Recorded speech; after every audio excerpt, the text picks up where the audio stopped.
Hello again everyone from Tokyo, Japan, and welcome back to Japan Vintage Camera. It's a very chilly Wednesday morning here in Tokyo. I'm coming to you from Hinokicho Park next to Tokyo Midtown, where it's quite busy today.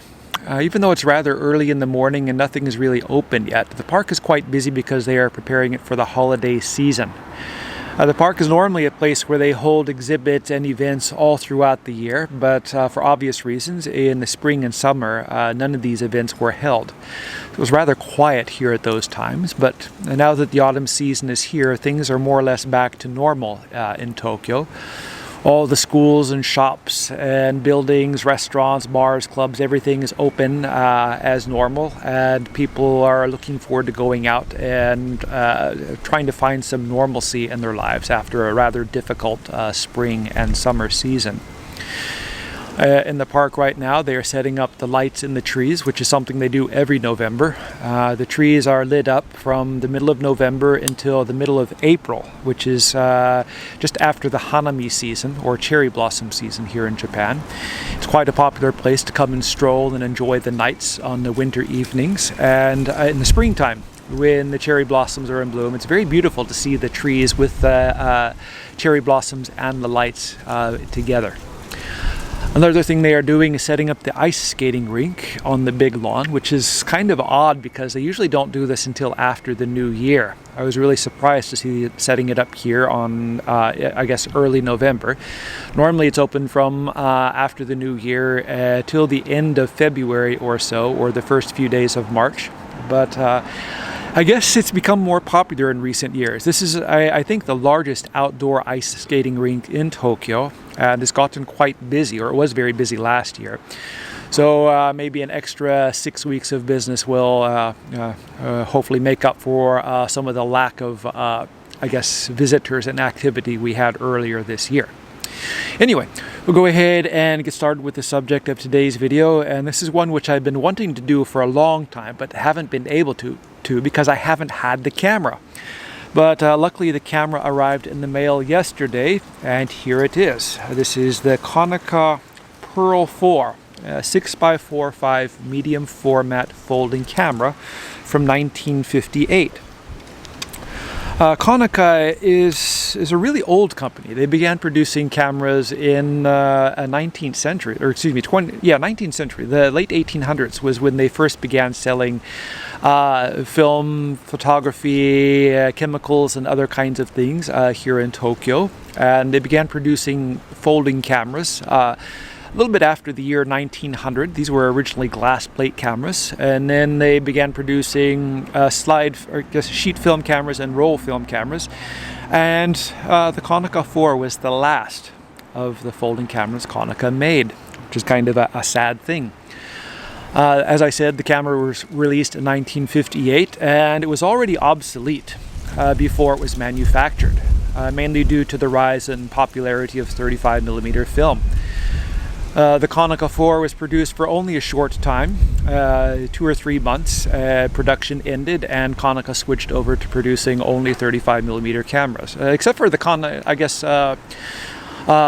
what is that? The Koni Omega medium format, I guess, press kind of camera. I'm not sure of the production run of that, but this was the last folding camera. This was also the time that Konica stopped producing twin lens reflex cameras, though they never really produced a large number of them. The Konica Pearl 4 is an amazing camera because of the high quality. In the 1950s, Konica was second to none when it came to producing high quality cameras. They had amazing workmanship and the highest quality materials.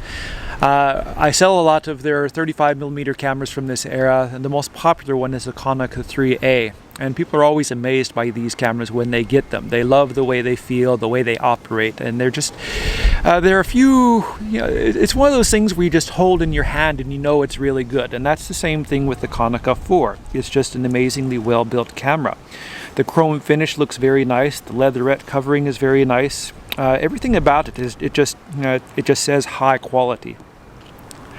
I don't come across a lot of these cameras. They didn't produce very many of them, and though a lot of, Camerapedia says about 4,900 of these cameras were made according to the serial number range. But I don't think there were that many produced, because when I look for them here in Japan, when I scour the local sites where they sell these, I seldom see more than 2 or 3 available at any time. And cameras which were produced in much smaller numbers I tend to see more of. Cameras like the Mamiya Sketch or even the Mamiya 1 rangefinder camera, which is the very first camera which I guess 35mm camera Mamiya made. I tend to find more of those than I do of these.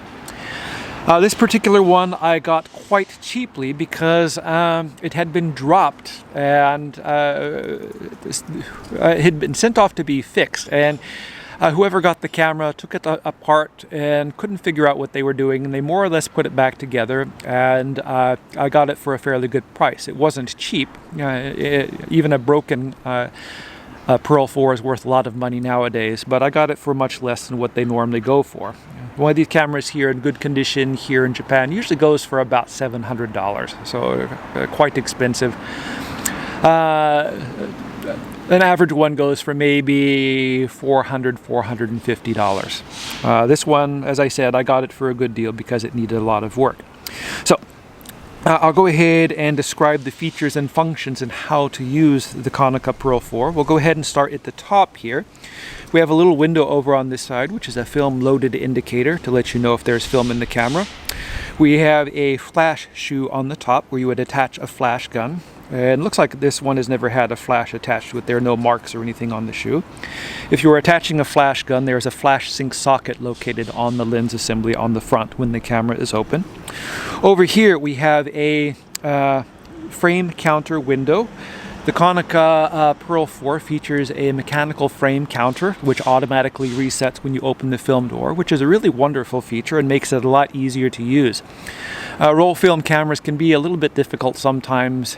Some of them require you count the frames manually using windows in the back, and others have a combination of things. Some require you to reset the counter manually, but this one is fully automatic. It's quite easy. On the top here we have this little thing which looks like a shutter button, but this isn't a shutter button. What this is a place to attach a cable release or an accessory self-timer.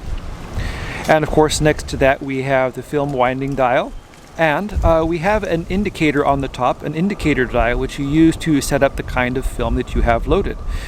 And we have some interesting things. We have pan, chro, color, or infrared. And and also, I guess I don't know if I would trust using infrared film in one of these folding cameras. They're quite sensitive to light. But anyway, it actually has a setting for infrared film. On the back of the camera we have nothing. There are no windows on the back because it has a mechanical frame counter.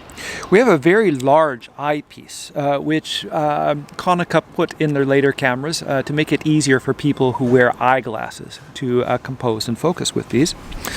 On the front here we have a very large rangefinder window and kind of a wide space in the rangefinder assembly, and then the matte glass for the projected frame lines. The Konica Pearl 4 has the best viewfinder of any of the old folding rangefinder cameras. This one is quite amazing and quite clear.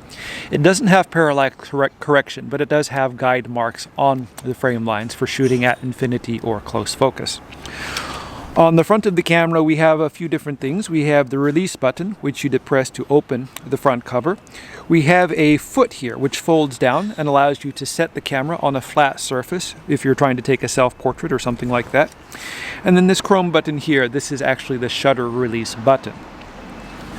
On the bottom here we have these locking tabs. You turn them to line up in the mark with the red marks, and depending on how these are set. Now this one I still need to get these adjusted a little bit on. They're not set right yet, but you would turn these and lift them up, and that allows you to put in your film cartridge or take-up spool, and then you push them closed and turn them to lock into place.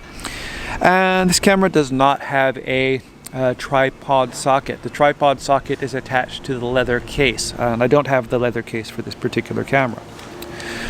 We'll go ahead and open up the camera and take a look at the lens and the controls for taking photos. So the camera pops open quite nice and has a really solid and very smooth mechanism. This was the most refined of the Pearl series cameras.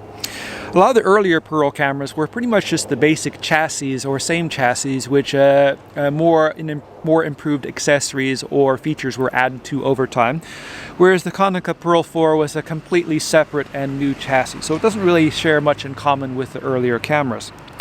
It's much smoother, much faster, and much easier to use, and I think more precise in the way that it's set up. We'll go ahead and take a look at the lens assembly here, and at the back we have the focusing ring with a focusing tab on it, and this one is set up in meters. Behind that we have a small black ring which has the depth of field scale, which will let you know how much depth of field you have at any given aperture. Over here we have the flash sync socket where you would plug in your flash if you are using a flash gun. Right here we have the shutter charging lever. We have a couple of different rings here. We have the aperture ring in the back, and we have the shutter speed in the front. And these kind of turn together because, like other cameras of the 1950s, the Konica Pearl 4 used a kind of EV interlock system to make using the camera easier, supposedly. On certain cameras it made it much more difficult, but actually it does actually make this camera easier to use, and I'll explain how it works in a moment. And on the top here we have a three-way selector switch for setting manual operation or for setting to the X-Sync or other flash speeds. On the bottom here, this is the lever which you would use to adjust the aperture or the EV number. If this pushes in, it's spring-loaded, and if you push it downward, this allows you to move the ring, and you can see it moving back and forth. And along the side here, we have a list of EV numbers. Now, if you're using a light meter or a light meter app on a smartphone, you'll usually find an EV scale on there. So rather than looking at foot candles or other types of measurements or aperture or shutter speed combinations, the EV system is quite simple because when you select this and you have a camera, you select the EV number and you have a camera like this, then it's quite easy to switch to all the different shutter speed and aperture combinations which go with that particular light value. So for example, if I set it to, like today, maybe in the current condition, say EV11, and this would give me a shutter speed of say like maybe 1/50th of a second at f8. I can turn it, and it would also give me other shutter speed and aperture combinations that would also work in that same value. So very similar to the camera, the Olympus I was describing the other day. Which one? No, actually the Mamiya I was describing the other day.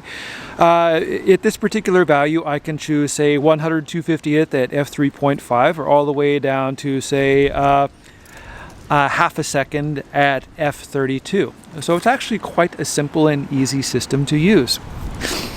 One of the great features of this camera is it had a really nice lens. It had a 75mm f3.5 Hexar 4-element lens, which is I think the same lens which came in the Konica 3L, which, believe it or not, though it was the 3L was a more primitive camera than the Konica 4, it was actually more expensive. Konica reduced the price of the Pearl 4, I think just to sell them, because just people weren't buying many 6x45 or 6x6 folding cameras at the time. So this is quite a good deal when it was introduced. But back in those days, it was I don't know, maybe 20-some thousand yen for a new one, which would be maybe $1,100 in modern money, which is, you know, fairly expensive, but still cheaper than the camera model which came out before it.